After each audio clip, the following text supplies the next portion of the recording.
প্রিয় দেশবাসী, আজকে আপনাদের এই গণবিপ্লব, এই অভ্যুত্থানের মাধ্যমে পুরো বাংলাদেশে যেটি হয়েছে সেটি হচ্ছে বাংলাদেশকে সামনে নিয়ে যাওয়ার বা বিজয়ের একটি প্রাথমিক ধাপ। এর কিন্তু আরো অনেকগুলো ধাপ রয়েছে। এটির চূড়ান্ত পর্যায়ে যাওয়ার পূর্ব পর্যন্ত আমাদেরকে প্রত্যেকটি স্টেপ অনেক চিন্তা করে ফেলতে হবে।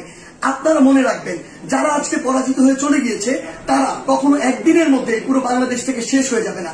তাদের বিষ দাঁত দিয়ে তারা সর্বশেষ আরেকটি আমাদের যে ছবল সেটি দেওয়ার চেষ্টা করবে, কিন্তু আমরা সেটি আসলে হতে দিব না।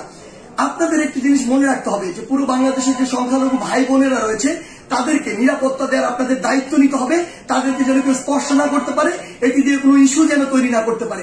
আরেকটি গুরুত্বপূর্ণ বিষয় আপনাদের মনে রাখতে হবে, সেটি হচ্ছে পুরো বাংলাদেশ, এই যে সম্পদগুলো রয়েছে এগুলো কিন্তু আমাদের সম্পদ, জনগণের ট্যাক্সের টাকায় গড়া এই সম্পদগুলো, এগুলো যেন আমরা বিনষ্ট না করি, কোথাও যেন জ্বালাও পুরাও ভাঙচুর এই বিষয়গুলো আমরা না চালাই।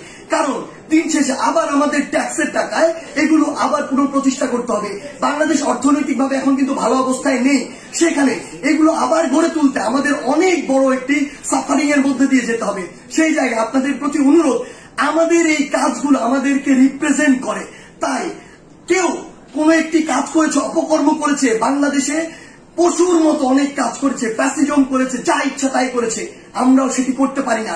যদি করি তাহলে তাদের সাথে আমাদের পার্থক্য থাকে না, বরং আমরা দেখিয়ে দিব যে কিভাবে আগামীর বাংলাদেশকে বিনির্মাণ করা যায়। আপনাদের কাছে আমাদের প্রাণের অনুরোধ, আমাদের এই সম্পদগুলো, রাষ্ট্রীয় সম্পদগুলো আপনারা রক্ষা করুন, ভাঙচুর জ্বালাও পোড়াও থেকে আপনারা দূরে থাকুন।